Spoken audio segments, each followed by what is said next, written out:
Hola queridos hermanos, un muy feliz miércoles, ¿no es cierto?, para ustedes.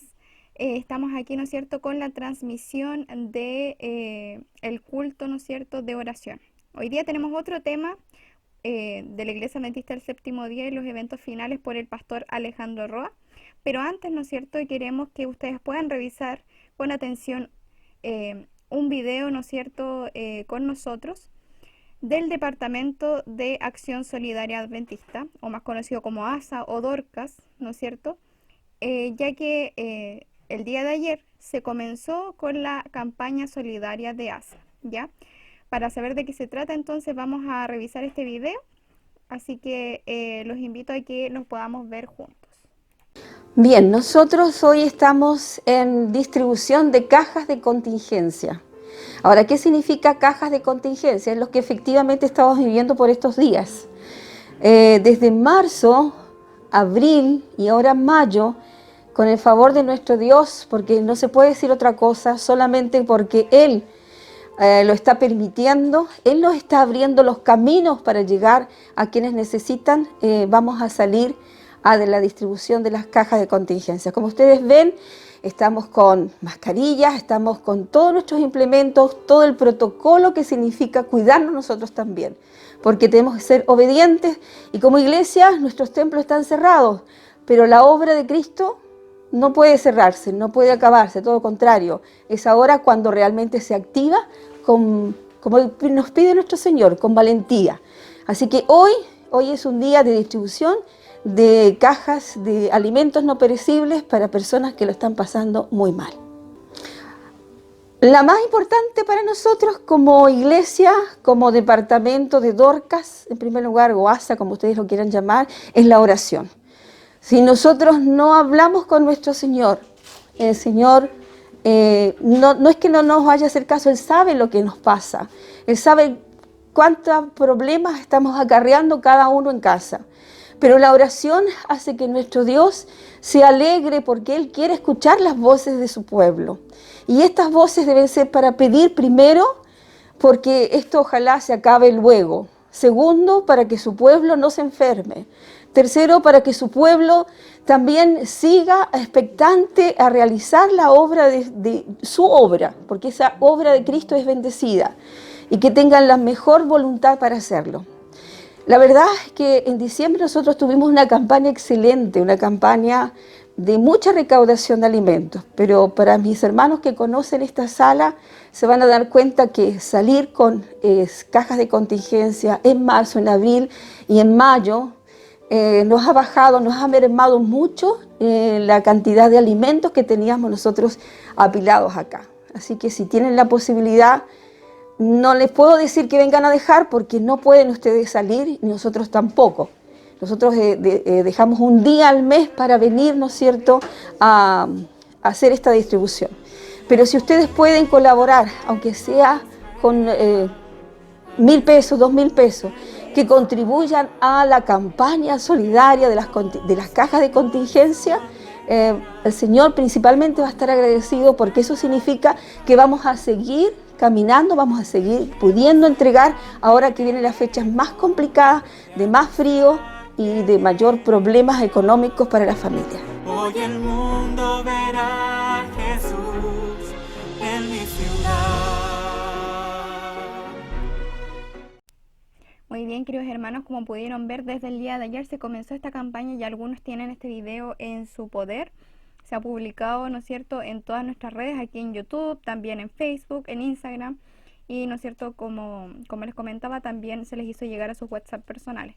La idea es que este video lo podamos compartir con personas de nuestra iglesia o que no sean de nuestra iglesia que quisieran colaborar con esta campaña para que entre todos, ¿no es cierto?, podamos colaborar y ayudar a las personas que más lo necesitan en este momento, ya sea con alimentos o con dinero o de otra manera, ¿no es cierto? Y poniéndose en contacto con estos dos números que aparecieron en el video, ¿ya?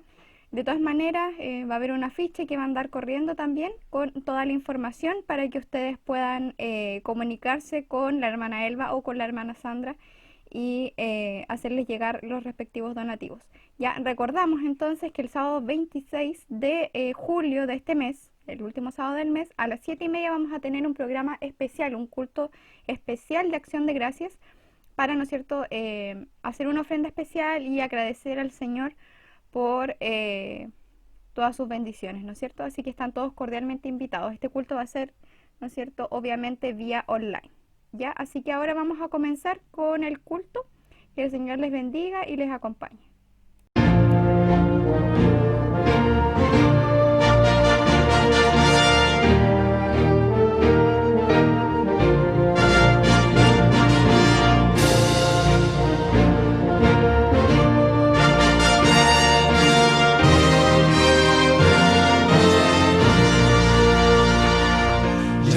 La gloria eterna de Jesús, grandioso Rey, Rey de reyes de este mundo, majestuoso y con poder. Su regreso ya anuncia con señales por doquier, venciendo viene el Rey. Gloria, gloria, aleluya. Gloria, gloria, aleluya. Gloria, gloria, aleluya. Venciendo viene el Rey. Un clarín llamando fuerte la batalla anunció. Cristo al frente de su pueblo lleva en alto el pendón. Con su fuerza y su poder en la victoria conquistó. Venció mi buen Señor. Gloria, gloria, aleluya. Gloria, gloria, aleluya. Gloria, gloria, aleluya. Venciendo viene el Rey. Cual el lirio de los valles y la rosa del Sarón, con amor y con ternura en mi vida transformó. Él murió para salvarme y hoy le alabo con fervor. Venció mi Salvador. Gloria, gloria, aleluya. Gloria, gloria, aleluya. Gloria, gloria, aleluya. Venciendo viene el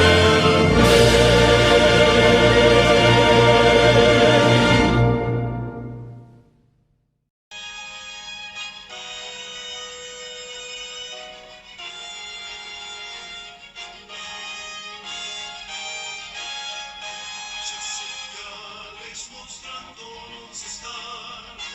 Cristo muy pronto vendrá. Un nuevo sol de un nuevo día va a brillar. Cuando regrese Jesús,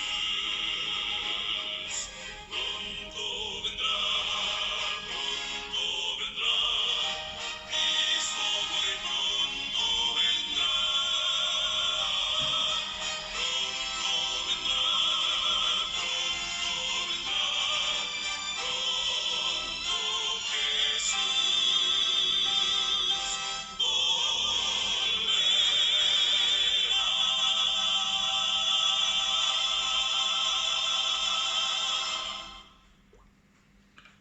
Qué grato es poder encontrarnos una vez más en esta noche para seguir desarrollando esta temática que va llevándonos hacia el momento cúlmine que es la segunda venida de Cristo. El miércoles pasado comenzamos a estudiar el tema de la imposición de la ley dominical. Dijimos que iba a estar en dos partes y hoy día participamos de la segunda parte que tiene que ver con la pregunta: ¿qué ocasionará la imposición del domingo como día de reposo? Leyes que impongan la observancia del domingo como el día de reposo causarán una apostasía nacional respecto a los principios del republicanismo sobre los cuales se ha fundado el gobierno. Los gobernantes aceptarán la religión del papado y la ley de Dios será anulada. Ha quedado probado que un periodo de gran oscuridad intelectual favoreció el éxito del papado. Todavía se demostrará que en una época de gran luz intelectual es igualmente favorable a su éxito. La imposición del domingo hará que muchos que estaban en la oscuridad entiendan la palabra de Dios. Y esto hay algo maravilloso en esto, hermanos, que hay muchas personas que cuando vean que se está estableciendo una ley para hacer obligatorio el descanso el día domingo, habrá muchas personas, dicen, que se inquietarán y que el Espíritu de Dios comenzará a obrar en la mente y en el corazón de ellos y comenzarán a ir a la palabra de Dios y a descubrir por qué razón se va a legislar contra un día que no está autorizado la palabra, y muchos de ellos conocerán la verdad maravillosa de que el sábado es el día de reposo y se colocarán de parte de la fila del pueblo de Dios.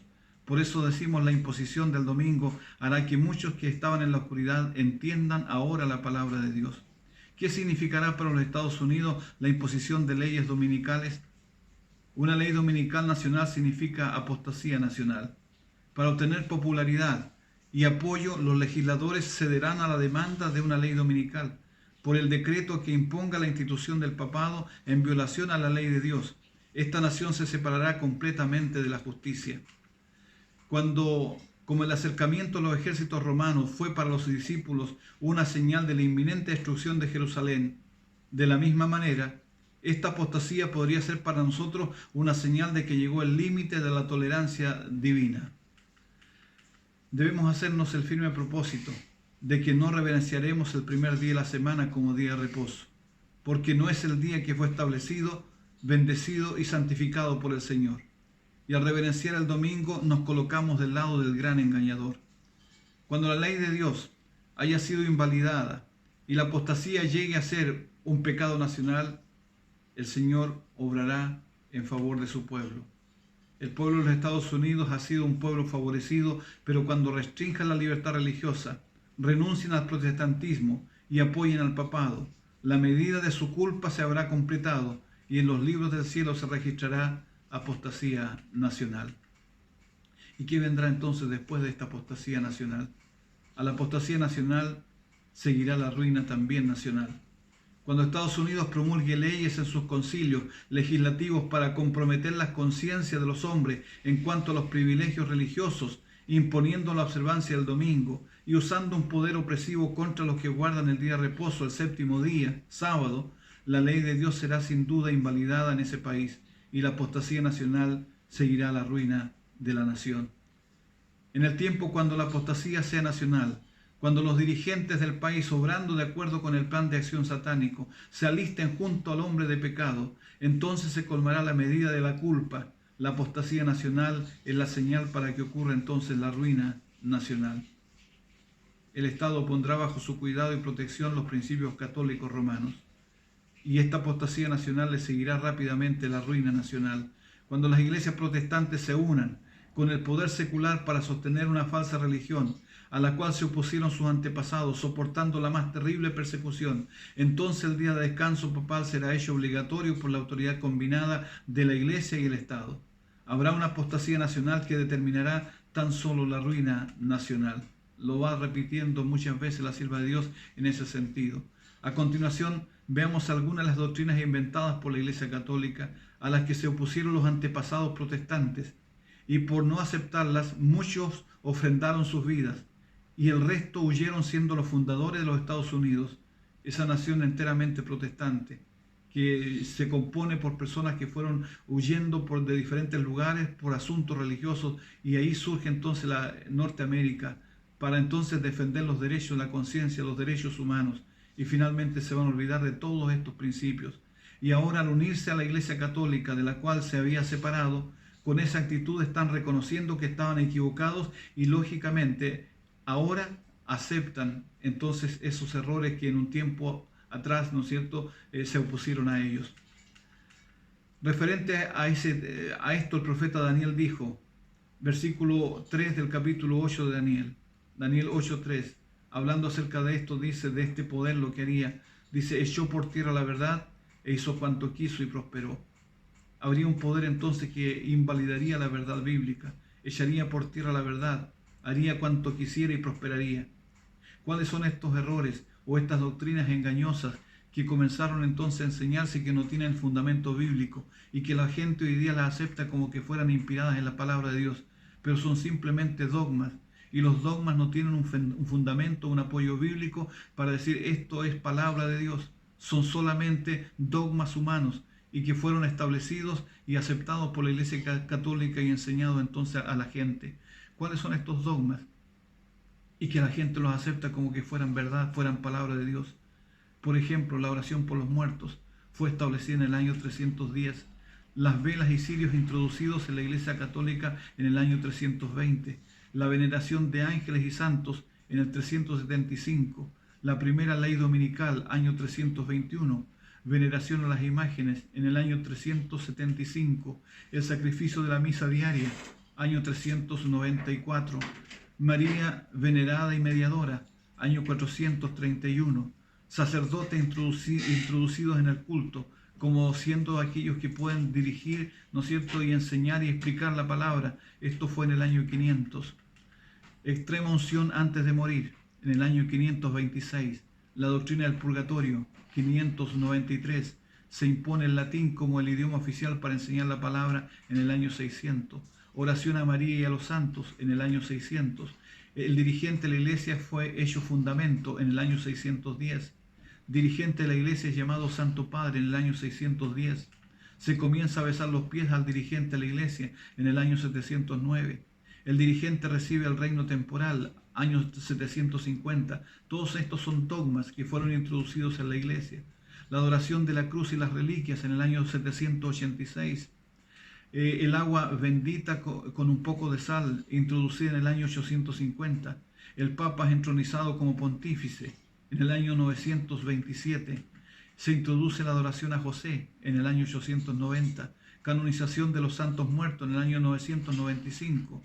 Se impone el celibato en el año 1079. Se introduce el rosario en el año 1090. Se impone la Inquisición en el año 1184. Se establece la venta de indulgencias en el año 1190. Y recuerden que la indulgencia era la venta del perdón. La transubstanciación fue introducida en el año 1215. Cuando hablo de esto, la transubstanciación, estoy hablando del momento cuando el sacerdote toma la hostia y la levanta y la bendice. Dice que en el momento en que el sacerdote la bendice, se transforma en el cuerpo real y presente de Cristo. Y cuando levanta el cáliz y lo bendice, ese jugo de uva se transforma en la sangre real y presente de Cristo. La Biblia no enseña eso, simplemente el pan y ese jugo de la vid representan el cuerpo quebrantado de Cristo y la sangre derramada de Cristo por nosotros. Pero no es que se transforme en el cuerpo real y presente y en la sangre real y presente de Cristo. Simplemente es un símil, representa, ¿no es cierto?, lo que fue el cuerpo quebrantado de Cristo y su sangre derramada. La confesión a los dirigentes fue introducida en el año 1215. El dirigente perdona los pecados, recibe poder para perdonar pecados en el año 1215. La adoración a la hostia en 1220. La Biblia es prohibida al pueblo en el año 1229. El escapulario para proteger del mal se introdujo en el año 1289. Se prohíbe la copa al pueblo. No pueden participar del cáliz, del vino solamente al sacerdote en el año 1414. Doctrina de los 7 sacramentos fue introducida en el año 1439. La traducción igual a la Biblia en el año 1515, donde se coloca en un plano de igualdad entonces la Biblia con la tradición. Se añaden los libros apócrifos o deuterocanónicos a la Biblia católica. Eso fue en el año 1516. El dogma de la Inmaculada Concepción en el año 1854. Dogma de la infalibilidad papal en el año 1870. Cuando se habla del dogma de la infalibilidad papal, significa que el Papa, ¿no es cierto?, no ha errado ni errará jamás. Es infalible. Se estableció en el año 1870. Además, sin fecha exacta, el bautismo infantil, la aspersión y el pecado original. Noten, toda esta lista que yo les he mencionado son simplemente dogmas que fueron introducidos en la iglesia que no tienen un fundamento bíblico para establecerlo. Y como colocaron la tradición en el mismo lugar de la Biblia, entonces lo aceptan como que fueran entonces una verdad revelada. Con esto estarían contradiciendo la palabra de Jesús a quien profesan obedecer. Como dijo el Señor en Mateo 15, versículo 9, en vano me honran, enseñando como doctrinas mandamientos de hombre. Todo lo que yo le he mencionado es simplemente doctrinas y mandamientos de hombre que todos no tienen el respaldo bíblico. Habrá una legislación dominical universal. Se repetirá la historia. Apocalipsis 13:2. y la bestia que viera semejante a un leopardo, y su boca como boca de león. Y el dragón le dio su poder y su trono y grande autoridad.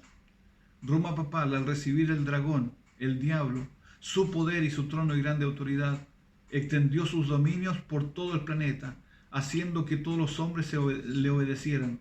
Y como dice el versículo 13, maravilló toda la tierra en pos de la bestia.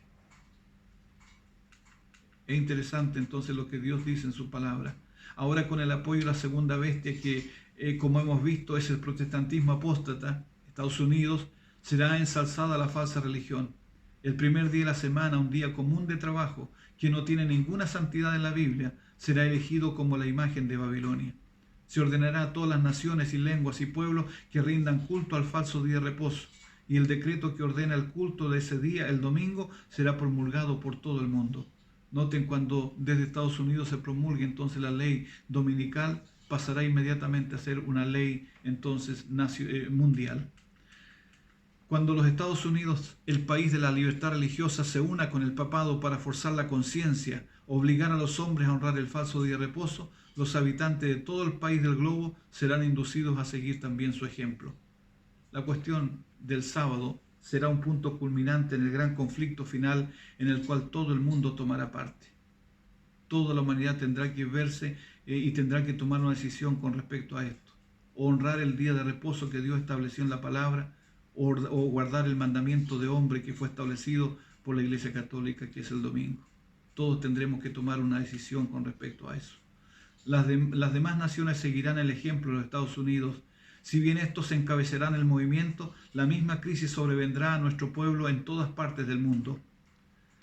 El reemplazo de lo verdadero por lo falso es el último acto del drama. Dios se manifestará cuando esta sustitución llegue a ser universal. Cuando las leyes de los hombres sean exaltadas por sobre las leyes de Dios, cuando las potencias de esta tierra traten de obligar a los hombres a guardar el primer día de la semana, sabed que ha llegado el tiempo para que Dios actúe. Por lo tanto, cuando estos acontecimientos lleguen, cuando salga el decreto, la ley dominical, para nosotros es como una señal de que ya viene pronto la liberación del pueblo de Dios y que Cristo viene por aquellos que se han mantenido fieles y obedientes a sus preceptos. ¿Qué sucederá con los que guardan los mandamientos de Dios entonces? Siendo que habrá leyes prohibitivas que obligarán que todos guarden el domingo en lugar del sábado. ¿Qué sucederá entonces con los que guardan los mandamientos de Dios? El mundo entero será incitado a la enemistad contra los adventistas del séptimo día, porque ellos no rendirán pleitesía al papado, honrando el domingo, la institución de ese poder anticristiano. Aquellos que pisotean la ley de Dios elaborarán leyes humanas que obligarán a la gente a aceptarlas. Los hombres aconsejarán y planearán lo que los demás harán. Todo el mundo guarda el domingo, dicen. ¿Y por qué este pueblo tan poco numeroso no está en armonía con las leyes del país? Esas preguntas comenzarán a circular entonces en diferentes lugares y comenzarán a hacer eco en la vida de muchas personas. Hombres en posiciones de autoridad pondrán en vigencia leyes para controlar la conciencia según el ejemplo del papado. Babilonia hará que todas las naciones beban el vino del furor de su fornicación. Toda nación se verá envuelta. Acerca de ese tiempo, Juan el Revelador declara allí en Apocalipsis, capítulo 18, versículo 3 al 7, todas las naciones han bebido del vino del furor de su fornicación, y los reyes de la tierra han fornicado con ella, y los mercaderes de la tierra se han enriquecido de la potencia de sus deleites. Y oí otra voz del cielo que decía, salid de ella, pueblo mío, para que no seáis partícipe de sus pecados, ni recibáis parte de sus plagas, porque sus pecados han llegado hasta el cielo, y Dios se ha acordado de sus maldades. Dadle a ella como ella os ha dado, y pagarle doble según sus obras. En el cáliz en que ella preparó bebida, prepararle a ella doble. Cuando ella se ha embriagado y ha vivido en deleites, tanto darle de tormento y llanto, porque dice en su corazón, yo estoy sentada como reina, y no soy viuda, y no veré llanto. Todo esto está hablando acerca de este falso poder religioso, cómo hace alarde del poder y la autoridad que tiene para cambiar los requerimientos divinos y colocar allí en su lugar estamentos humanos. Apocalipsis capítulo 17, versículo 13 al 14, dice, y estos tienen un mismo propósito, cuando habla entonces del dragón, la bestia y el falso profeta. El dragón Satanás, la bestia, el papado, y el falso profeta, el protestantismo apóstata, vale decir Estados Unidos, dice estos tres tienen un mismo propósito. Estoy leyendo allí en Apocalipsis 17, 13 y 14. Estos tienen un mismo propósito y entregarán su poder y su autoridad a la bestia. Pelearán contra el Cordero y el Cordero los vencerá, porque Él es Señor de señores y Rey de reyes, y los que están con Él son llamados, elegidos y fieles. Noten qué importante es esto entonces. La triple alianza, el propósito que tiene, dice, es pelear contra el Cordero. El Cordero es Cristo. Y el pelear aquí está en relación a la persona, a los santos de Dios. Pelearán contra el Cordero, dice, y el Cordero los vencerá. Y los que están con Él son aquellos que fueron llamados, elegidos y fieles. ¿Dónde vemos a los fieles hijos de Dios entonces en el conflicto final? Los vemos entonces de parte del Cordero, de parte del Señor. Cristo triunfante y su pueblo también saliendo triunfante. ¿Por qué me persigues? Dice Hechos capítulo 9, 4. ¿Por qué me persigues? Le preguntó Jesús a Pablo. Yo soy Jesús a quien tú persigues. Recuerda Pablo cuando iba persiguiendo a los cristianos camino a Damasco. De pronto fue cegado por un rayo, cayó a tierra, perdió la visión y hizo entonces la siguiente pregunta. ¿Quién eres tú, Señor? Y entonces escuché una voz que le decía, yo soy Jesús a quien tú persigues. En otras palabras, en el acto de perseguir a los cristianos es como si me estuvieses persiguiendo a mí. Y luego cuando entonces tuvo un encuentro con Cristo, una vislumbre de quién era quien le hablaba, y cuando se dio cuenta de lo que significaba ese acto de perseguir a los cristianos como si persiguiese a Cristo, entonces cuando tuvo ese encuentro con el Señor estuvo capacitado para hacer la siguiente pregunta. Y la siguiente pregunta fue, después que conoció a Cristo, Señor, ¿qué quieres que yo haga? ¿Hay algo que yo puedo hacer por ti? Y noten ustedes, de ser un perseguidor de los cristianos, se transformó entonces en un heraldo del Evangelio y comenzó a predicar el Evangelio por todo el mundo conocido desde entonces. Y murió por esa causa, por predicar el Evangelio del reino, predicar el Evangelio que hace salvo a las personas. Entonces, el texto dice, tienen un mismo propósito. Estoy citando ahí Apocalipsis 17, 14. Tienen un mismo propósito. Habrá un vínculo de unión universal, una gran armonía, una confederación de fuerzas de Satanás, y entregarán su poder y su autoridad, dice, a la bestia, al papado. Así se manifiesta el mismo poder opresivo y autoritario contra la libertad religiosa, contra la libertad de adorar a Dios de acuerdo con los dictados de la conciencia, como lo manifestó el papado cuando en el pasado persiguió a los que se atrevieron a no conformarse con los ritos religiosos y las ceremonias de los romanistas. Todo el mundo cristiano estará involucrado en el gran conflicto final entre la fe y la incredulidad.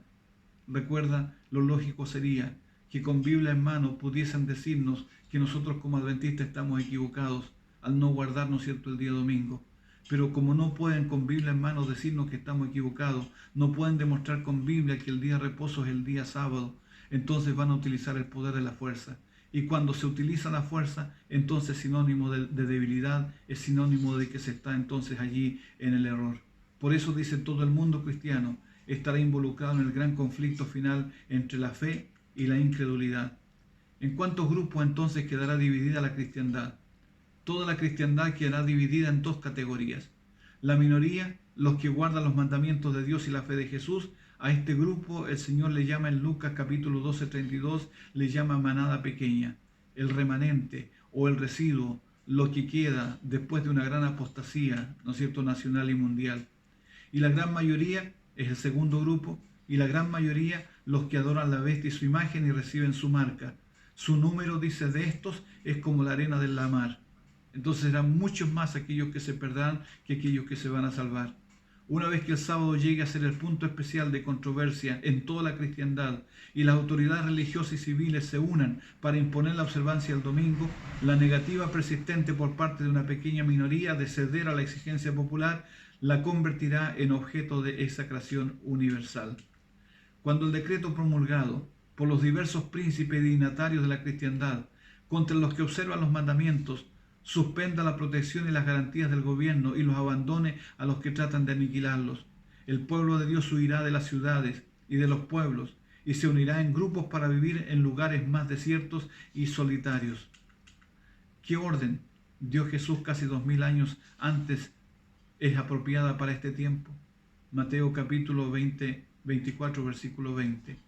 Jesús hablando y proyectándose a los tiempos finales, cuando el pueblo de Dios tendría que experimentar persecución por causa de la verdad.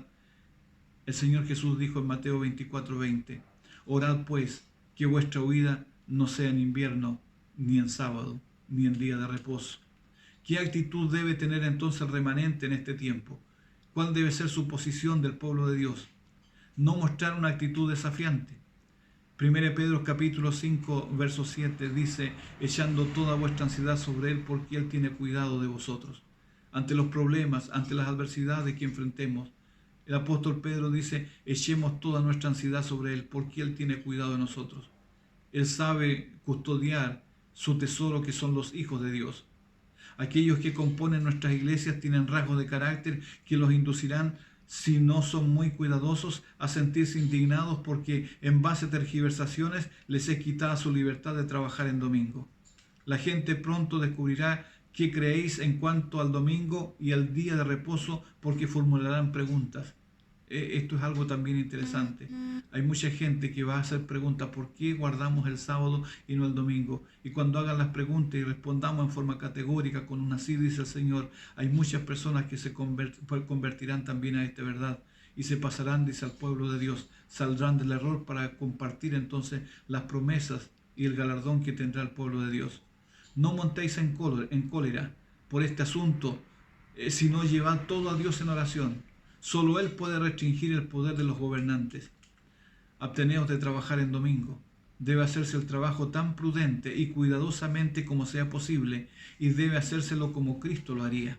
Abstenerse de trabajar en domingo no es recibir la marca de la bestia. En aquellos lugares donde la oposición es tan fuerte que despierte persecución, si el trabajo se hace en domingo, que nuestros hermanos conviertan ese día en una ocasión para hacer genuina obra misionera. Entonces no levantar ahí una posición innecesaria, sino utilizar, dice, el día domingo para trabajar, pero trabajar en la obra misionera, predicando esta verdad a aquellos que no la conocen. No debemos sentirnos obligados a irritar a nuestros vecinos que idolatran el domingo, haciendo decidido esfuerzo de trabajar delante de ellos en ese día, con el expreso propósito de exhibir nuestra independencia. Nuestras hermanas no deben escoger el domingo como día para mostrar que están haciendo sus responsabilidades allí en casa con ahínco. El domingo ocupados en actividades espirituales. El domingo puede dedicarse a diversas actividades que lograrán muchos resultados para Dios. Pueden celebrarse reuniones al aire libre y en las casas particulares. Puede trabajarse de casa en casa. Los que escriben pueden aquel día redactar artículos para los periódicos, cuando sea posible que se celebren reuniones religiosas en domingo y que se les haga intensamente e interesantes. Cantad verdaderos himnos de avivamiento religioso y hablad con fuerza y seguridad del amor del Salvador. Todas estas son actividades permitidas que nos van a permitir nosotros también testificar acerca de la verdad que nosotros conocemos. Llevad a los estudiantes a celebrar reuniones en diferentes lugares y hacer obra médico-misionera. Encontrarán a la gente en la casa y tendrán una espléndida oportunidad de presentar la verdad. Esta forma de pasar el domingo siempre es aceptable ante el Señor. Todas estas son orientaciones que el Espíritu de Profecía nos presentan de cómo deberíamos actuar cuando llegue entonces ese momento. ¿Qué aspecto positivo entonces tiene la oposición? Cuando se levante la oposición contra el pueblo de Dios. La oposición tiene un propósito. ¿Y cuál es ese propósito? Realzar la belleza de la verdad. La verdad saldrá en una forma clara y luminosa. El celo de aquellos que obedecen al Señor aumentará cuando el mundo y la iglesia se unan para anular la ley. Cada objeción que se suscite contra los mandamientos de Dios abrirá paso al progreso de la verdad y capacitará a sus abogados para presentar su valor ante los hombres.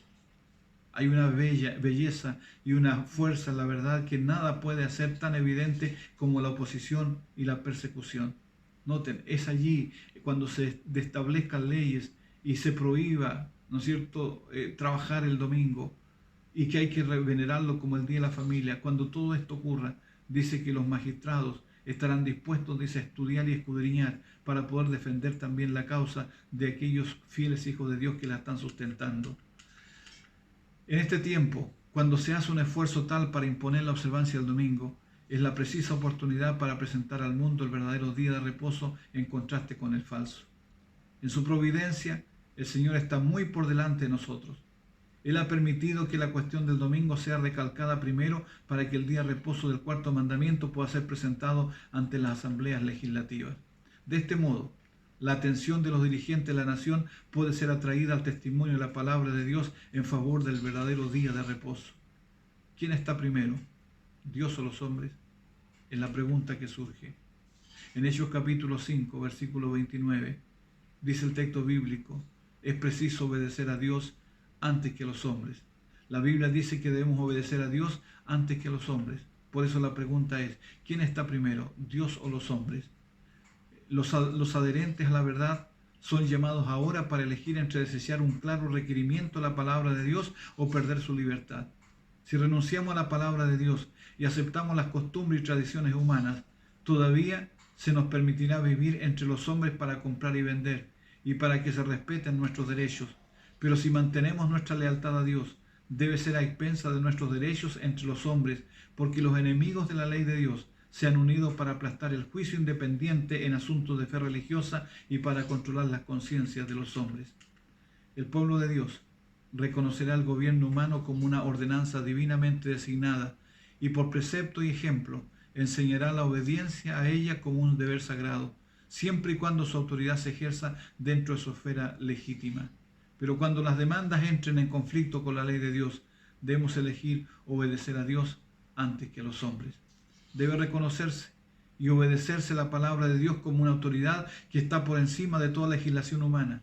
El así dice el Señor no debe desecharse por un así dice la Iglesia o el Estado. La corona de Cristo debe elevarse por encima de todas las diademas de los potentados terrenales. Satanás le ofrece a los hombres los reinos del mundo, si ellos le ceden la supremacía, y muchos hacen esto y sacrifican también el cielo. Debo decir que es mejor pecar, es mejor morir que pecar, es mejor padecer necesidad que defraudar, es mejor pasar hambre que mentir. El Señor Jesús siempre se las va a jugar por su pueblo, y quien coloca a Dios en primer lugar en su vida, sin lugar a duda, el Señor será nuestra fortaleza. Como dice el Salmo 91, el que habita el abrigo del Altísimo morará bajo la sombra del Omnipotente. El Señor quiere ser para ti el resguardo, la torre fuerte, la roca que te puede guarecer de los peligros. El Señor quiere mantenerte fiel a estas verdades y quiere que tú seas esa luz que alumbre y dé el sonido certero a la trompeta anunciando que Cristo viene pronto. Hay una tarea que realizar. Somos llamados a ser centinelas, atalayas en los muros de Sión. Necesitamos presentar esta verdad con ahínco, con fervor. Y estamos viviendo en un tiempo apocalíptico, en el tiempo cuando el fin de todas las cosas está por llegar. Y por lo tanto no perdamos más tiempo. Anunciemos a tiempo y afuera de tiempo. Anunciemos y pregonemos esta verdad. No hay tiempo que perder. El diablo sabe que le queda poco tiempo. Nosotros también debiéramos saber que nos queda muy poco tiempo y debiéramos aprovecharlo para entonces hablar a cuántas personas podamos encontrarnos de que Cristo tiene un pueblo fiel que se mantendrá en la columna de la verdad y que vendrá a buscar por segunda vez. Que el Señor te guarde, que el Señor te bendiga, que ricas bendiciones vengan a tu vida y a la vida también de tu familia. Que el Señor te guarde. Les invito a orar. Dios y Padre nuestro que estás en los cielos, te damos muchas gracias porque tú eres bueno con nosotros.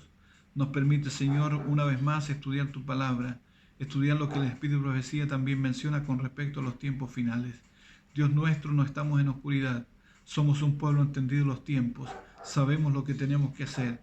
Amante Dios, danos también el coraje y la fortaleza para poner en práctica todas aquellas cosas que hemos conocido a través de tu palabra y podamos, Señor, también con alegría y gozo anunciar estas verdades a aquellas personas que todavía están en el error y que necesitan, Señor, salir, porque reconocemos que hay mucha gente sincera hoy día en las diferentes confesiones religiosas. Están allí porque no han conocido una verdad tan clara como la que nosotros hemos conocido. Por lo tanto, Señor, ten misericordia y piedad de ellos y ayúdanos también a nosotros ser los instrumentos para llegar con esta verdad ante ellos. En el nombre de Jesús oramos. Amén.